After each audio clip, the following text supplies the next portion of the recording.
Hi, I'm Heidi Bragg, and this is Life, Cancer, Etc.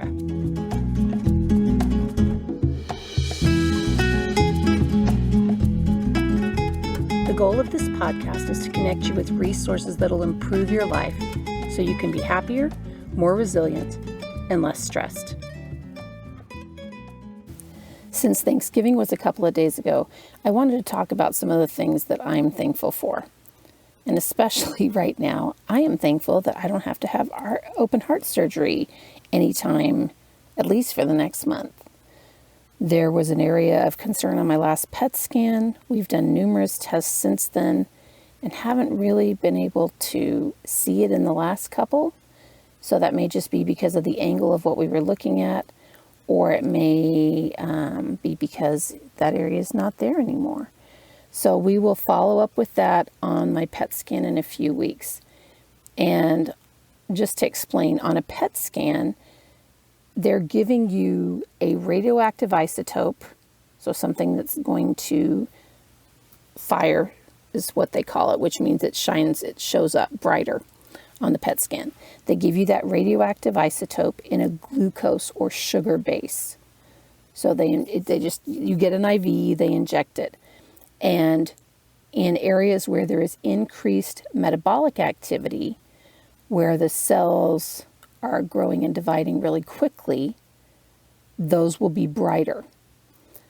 And to get a good PET scan, for example, they ask you not to do a hard workout for, I can't remember if it's 24 or 48 hours before, because any of those places where your body's trying to heal, where those muscle fibers have been torn, those are going to fire. They're going to show up brighter on a PET scan.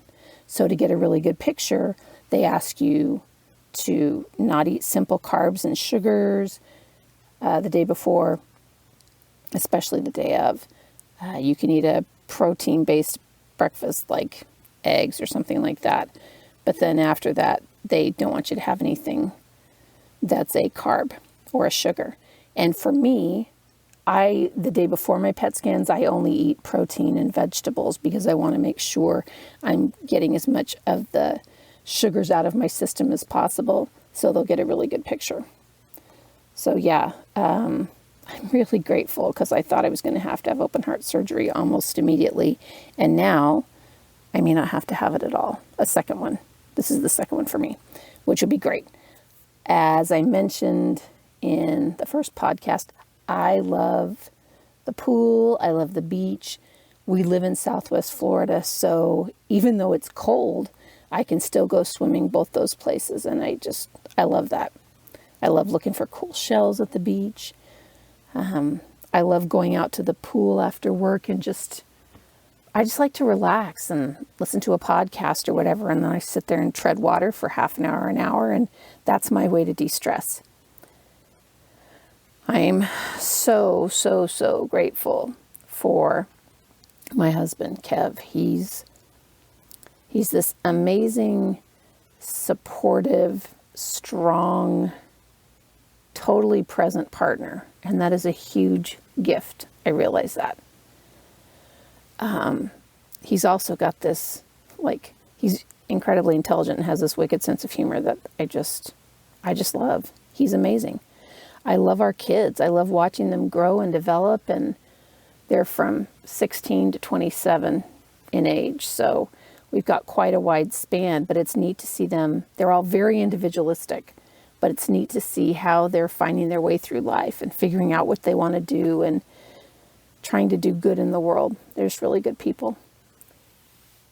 I'm also super grateful for the power of optimism and gratitude. Now, here's the caveat. I hate it when something bad happens and people say, well, it could always be worse. It's like, yes, it could, but could you wait to tell me that? I always tell people, give me 24 to 48 hours to be bitter and resentful. And it usually doesn't take me nearly that long. But allow me that time to be upset and frustrated and negative and whatever as I'm trying to deal with this new thing and feel all the feelings that are coming up. And then you can say something to me like, well, it could be worse. Because that's true. Flat out, it could always be worse. Always. but don't tell me that right off the bat.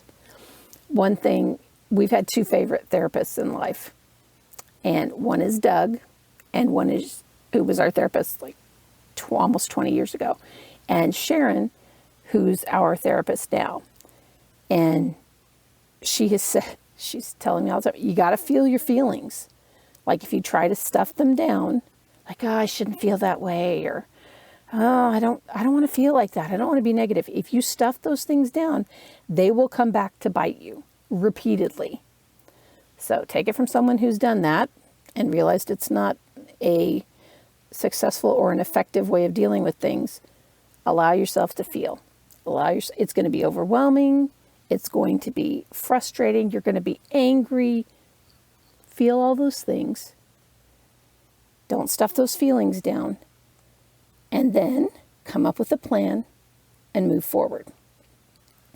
I love this. It's a quote from Charlie, one of my friends on Facebook that I met through a women's organization I belong to.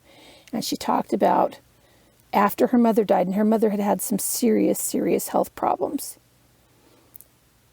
Her daughter, they had their kids, all the grandkids were allowed to go in and take something of their grandmother's, choose one thing of their grandmother's that they wanted to have with them.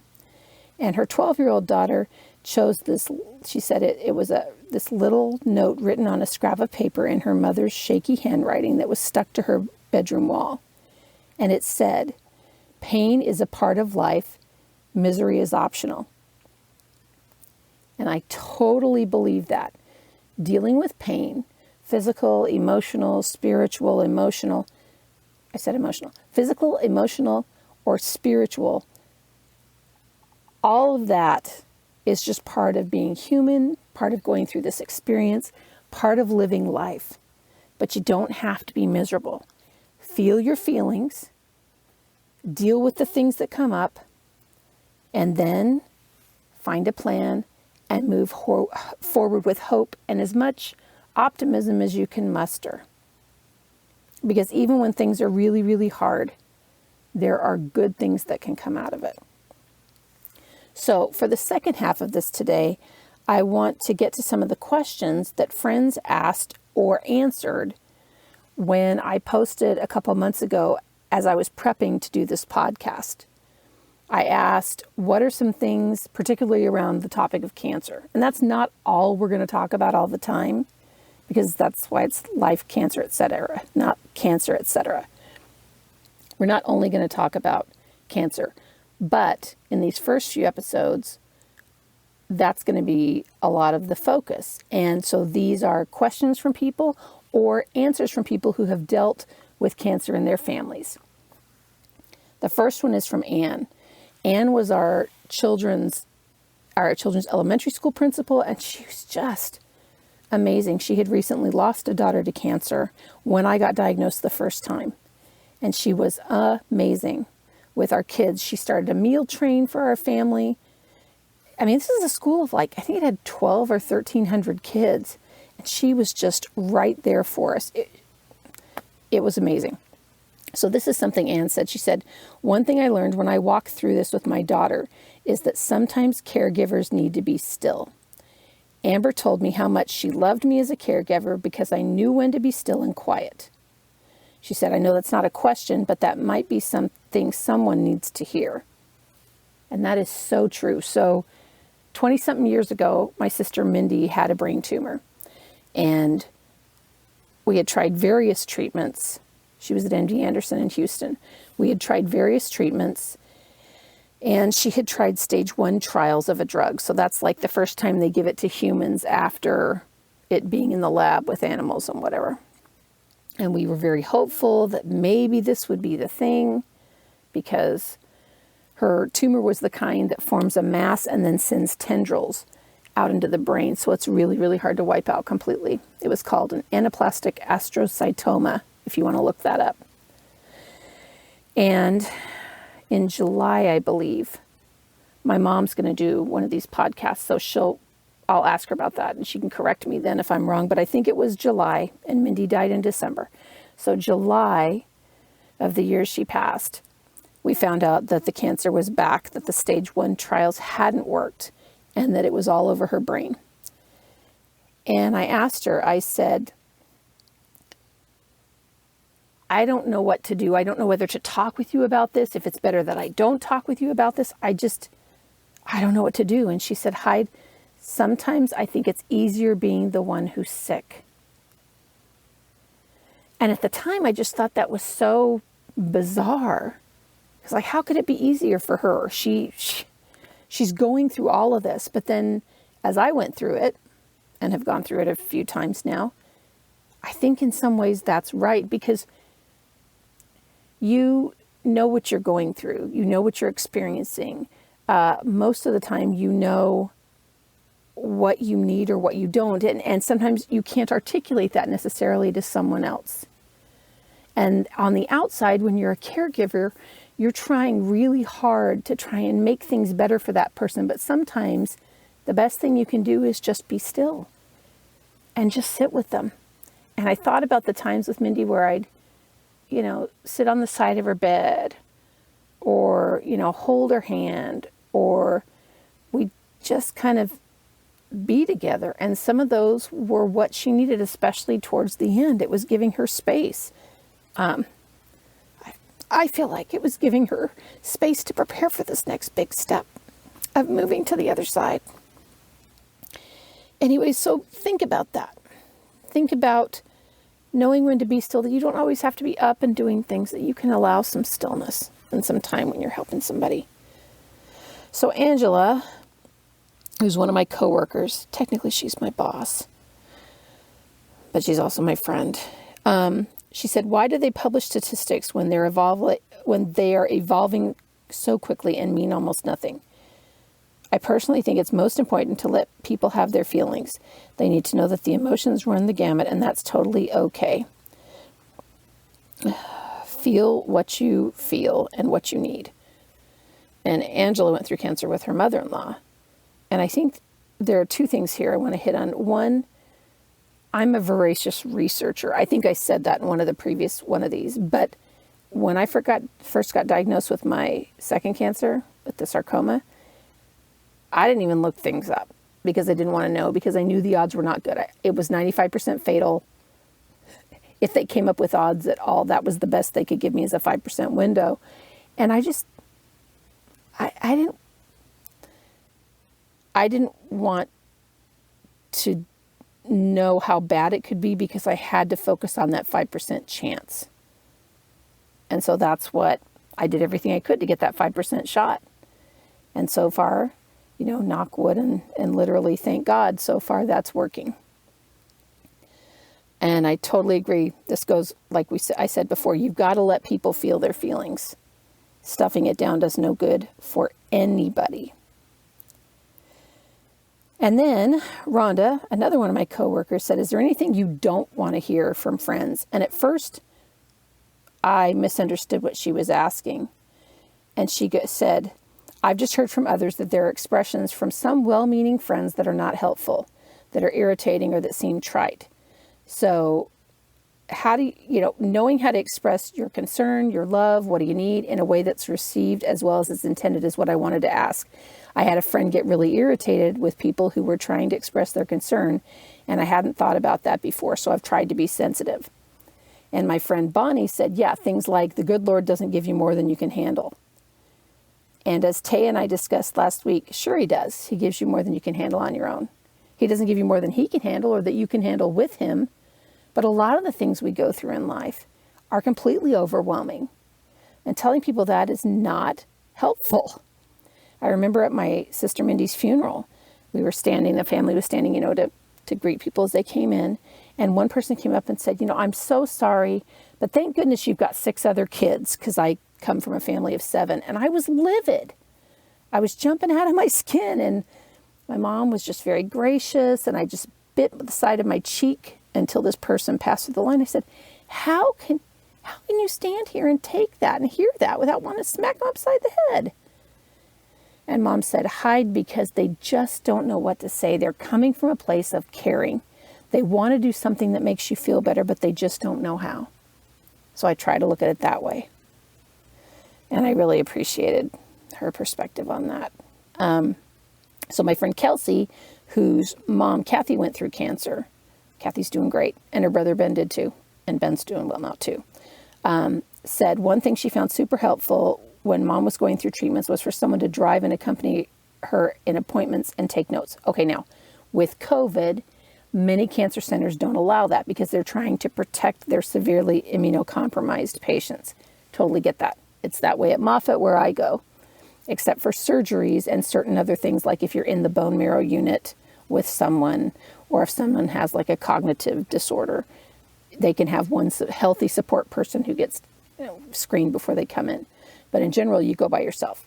However, this evidence still holds. COVID's not going to last forever, but this evidence is great. She says, if you're the person who goes in with the patient, write down what the doctor says, not what the patient hears.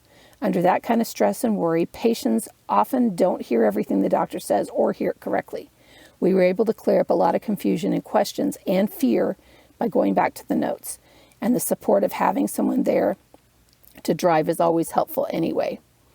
And my friend Michelle, whose husband Jay has been going through cancer, said this is super important. I can't count the number of times I wrote down what Jay's team would say and that he heard something else entirely. Which is, I mean, it totally happens. So for me, since I go by myself most of the time, as things come up between appointments, I make notes on my phone about issues I want to discuss. And I write which doctor at the top because I have a lot of different specialists. So I wrote like, doctor this, here are the things.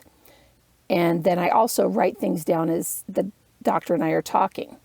That helps me a lot because I am going to those appointments alone. And even one of my surgeries, I had to go to by myself. So Kev just kind of dropped me at the door, picked me up a few hours later. That was just the way things were done. He couldn't go back with me. Usually he would go back in the pre-op and be there in post-op, and instead they brought me out to him.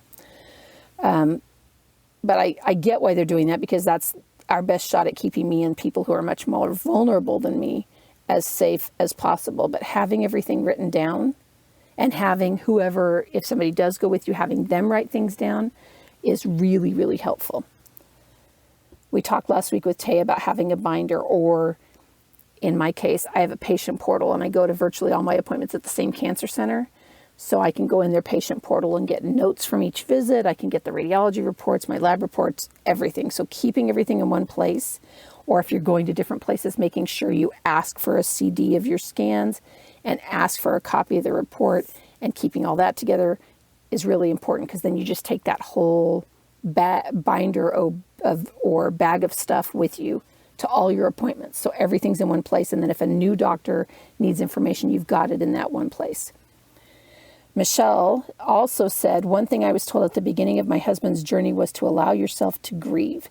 And this goes for both the individual going through cancer as well as their spouse or loved ones. It's strange enough going through your own grieving process, she says, and it's okay to fire the oncologist if things don't feel right about their approach. Shopping around for the right doctor is just as important as fighting the cancer. For sure. Absolutely. Having doctors that you trust and that are a good fit for you and that know exactly what's going on with your type of cancer, because all cancers aren't the same, is really, really important. So take time to find someone that is a good fit for you and that has good experience with the cancer you are dealing with. And then I have some other questions that are specific medical questions. So we will ask those. I'm hoping to have a couple of my doctors come on here. And so as I get the details of that worked out, we will ask them some of these other questions. Deb asked some, and so did my friend Donna. So, none of this is easy at all. And even if you say you don't have, you're just a friend, you're not someone in the family of the person with cancer. But my friend Serena had a question. She said, how distancing should you be with someone with cancer or fighting cancer, who's had cancer, who's in remission?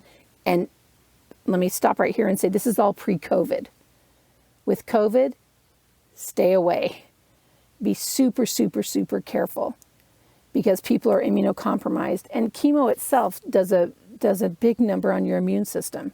So even though I am currently pretty healthy, my immune system may not be fighting things off the way it needs to be. So please be more careful than you probably feel you need to be with people who could be immunocompromised. So she said, we all know immune systems are compromised, but how concerned should we be? That, again, pre-COVID. And this will be the same post-COVID. COVID's not going to last forever. She said, I remember sitting in church freaking out internally because I was only one seat away from a person who was fighting cancer and wondering if I should get up and move because I had felt maybe a mild sniffle starting that morning. She said, and so I explained that my other friend Kelly and her kids used to sit behind me at church, and we loved that. And when, I was away for a long time with chemo and waiting for my immune system to build back up so I could go back out in public, again, pre-COVID. But I said once I was done with chemo and came back to church, they moved across the chapel. But Kelly did let me know it was because she didn't want to expose me to anything if one of the girls was sick. Because the girls would come up and sit with us, we'd hug them. We were very close with their family, those children particularly. And she's like, they're little petri dishes and could pick up anything at school. So in my mind, the person fighting cancer should set appropriate boundaries. However, if I knew someone was immunocompromised like that and wasn't moving, I would probably change seats because I wouldn't want to put them at risk. I just think let's be a little kinder and more concerned about the other people than maybe we need to be. And let's let them know that's why we're moving, because then they know, hey, you're just trying to keep me safe. It's not because, I stink or I need more deodorant or whatever. Anyway, thanks for listening today. I really appreciate it. And if you have a question that you'd like answered or you'd like me to do research on, please leave a note on our Facebook page, Life Cancer, etc. It's got the same logo as the podcast. We also have an Instagram, and I really need to actually check that more frequently than I do. You could leave a comment there, and I'll do my best to get you an answer. So this week, especially after Thanksgiving, I hope that you can look for the good and count your blessings and make it a really, really great week.